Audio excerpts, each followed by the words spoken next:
Začenjamo z novo akcijo. Pravzaprav akcija se je že začela v petek, mi smo šli danes v javnost. Ta akcija je neposredno nadaljevanje naše prve akcije, se pravi boja proti elektrokartelu. Takrat je, če se spomnite, obstajal en dvom in strah, da bojo elektrodistributerji že na nek način povrnili ves denar, ki so ga morali vrniti. Tisti denar, ki je izviral iz kartelnega dogovora in ogoljufanje državljanov in državljank. Ker je bil ves čas te akcije, ta prve akcije, regulator trga, natančneje direktorat, ki ga vodi Kopač, tih in na strani elektrokartela, je bilo zelo verjetno tudi pričakovati, da jim bo dal tiho podporo za katerokoli novo akcijo, ki je v temelju protipravna. In to se je 30.11. Tudi zgodilo. Namreč Elektro Maribor se je odločil, da bo začel zaračunavati vsem gospodinstvom, teh je 189.000, stroške vodenja računa. Te stroški znašajo skupaj z DDV-jem 0,8283 evra in to naj bi vsa gospodinstva plačevala na mesečni ravni Elektro Maribor. Zdaj, tukaj sta dva problema. Prvi problem je, da začenjajo obračunavati neko storitev spet na isti princip kot pri kartelu, po 1 evro vsakmu gospodinstvu vsak mesec, kar na koncu znese neskončno količino denarja praktično.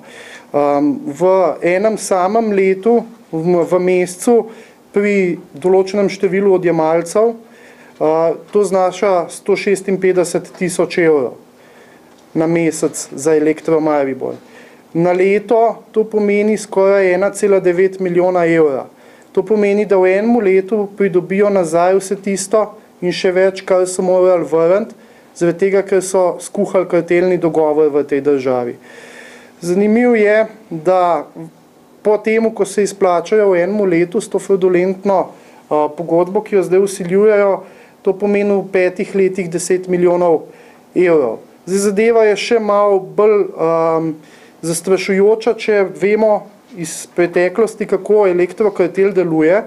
Vedno eden izleti za neko akcijo, ostali mu sledijo. To pomeni, da bi, če bojo tudi ostali mu sledili, kar je za pričakovati, ker je regulator mrtev in ker elektrokartel tako deluje že ves čas, da lahko računamo v 5 letih za 60 milijonov evrov oškodovanja vseh državljanov in državljank. Ta vsota ni zanemarljiva, recimo, da gre za 10 košarkarskih evropskih prvenstev ali pa za dvakratnik tistega, kar se je zahtevalo za pokojninsko reformo. Spravi, cel kup enega denarja. Kje je zdaj največji problem v temu, poleg tega, da je mrtvi regulator to dovolil in da je to trik, kako zdaj pobrati nazaj tisto, kar so mogli po zakonu vrniti. Trik je v tem, da so se znova postavili nad zakon. Oni trdijo, da so to stroški vodenja računa in se pri tem sklicujejo na splošna določila pogodbe, ki jih dajejo sicer v podpisu vsakmu, ki hoče biti njihov komitent. Dejstvo pa je, da v njihovih splošnih pogojih ne piše nič takega, iz česar bi izvirali, da oni lahko zaračunavajo stroške vodenja računa. Še več piše, da lahko obračunavajo zgolj, če pride do izredne izdaje računa.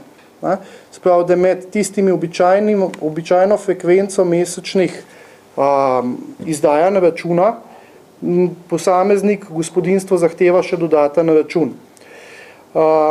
To je eno. Drugo pa je, zakon je v teh okvirih zelo jasen, pravi, da zakon o varstvu potrošnikov, da če pride do izredne spremembe pogojev v pogodbi, kar cena zagotovo je, potem morajo dobiti komitenti pisno obvestilo in možnost odpovedi pogodbe.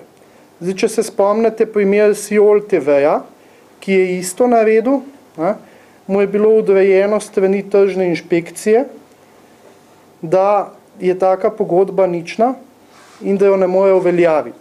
In oni so res naredili samo to, da so na svoji spletni strani oziroma v izjavi povedali, da z 3. januarjem začnejo obračunavati vodenje računa. In ne nazadnje, kar je pa zelo pomembno in kaže v bistvu na to, kako trapasti so že ratali, te ljudje oziroma Elektro Maribor ne vodi računa, ker ni finančna institucija, ker po zakonu lahko samo finančne institucije vodijo račun. Oni izdajajo račun. Se pravi, so hkrati, istočasno so prekršili splošne pogoje lastnega poslovanja, zakon o varstvu potrošnikov in zakon o, Franci mi bo pomagal, o finančnih trgih. Ja. Zdaj, jasno je, da hočejo dobivati rento na račun posameznikov, ta renta bo gromozanska in v okviru države to pomeni oportunitetni strošek marsičemu, ali pokojninski reformi, če hočete, ali pa košarkarskim prvenstvom, na drugi strani izjemen oportunitetni strošek za gospodinstva, nepotreben strošek. Se pravi, spet so šli z isto metodo, postavili so se nad zakon. Ignorirajo popolnoma vse zakone v tej državi, briga jih, tisto, kar so mogli vrniti, zdaj hočejo nazaj dobiti in iz tega delati še nek ekstra profit. Spravo, njihova parazitska mentaliteta se nadaljuje.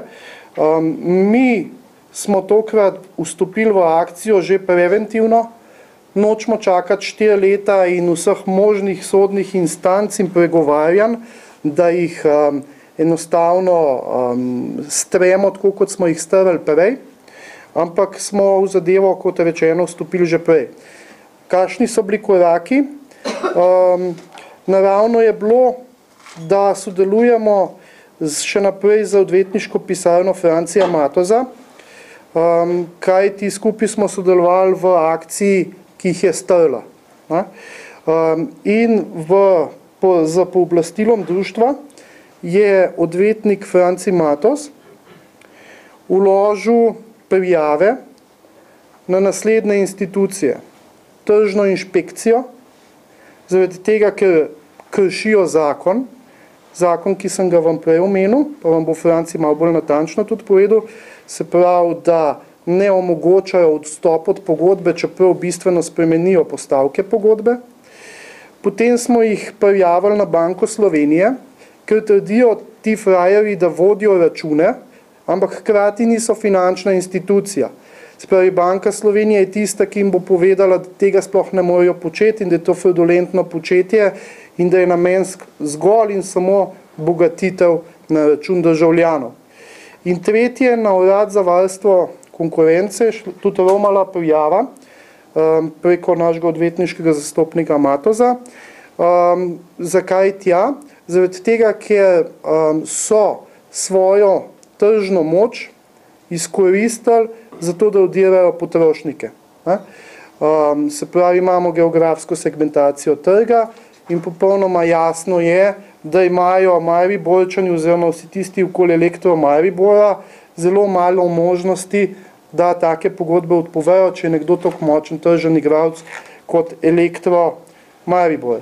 Nam se zdi bistveno, da dejansko dosežemo, da se spet zakon začne spoštovati, da končno te poslovni bebci ugotovijo, da se v tej državi posluje po zakonih in regulativah, ne pa z goljufijo. In hočemo preprečiti tipično obnašanje elektrokartela, ko eno izmed podjetij naredi nekaj, ostali vidijo, da je to uspelo in temu sledijo. Zdaj jaz bi rad resen signal poslal vsem tem elektroposlovnim bebcam, da se taka zadeva končuje. Naj poslujejo v okviru zakona ali pa naj iz trga zginajo. Mi nismo tukaj zato, da nas bojo oni odirali. Niti državljani nismo neka brezmejna vreča denarja, zato da se neka paradržavna podjetja obnašajo z nami kot neko korito za napajanje. In ne nazadnje, mi smo zavezani k temu, da preprečimo to, da se oni povrnejo svoje stroške, ki so jih morali plačati, zato ker so nas goljufali. Se pravi, kaj je sporočilo tega, ne dovolimo, da z goljufijo sanirajo posledice goljufije.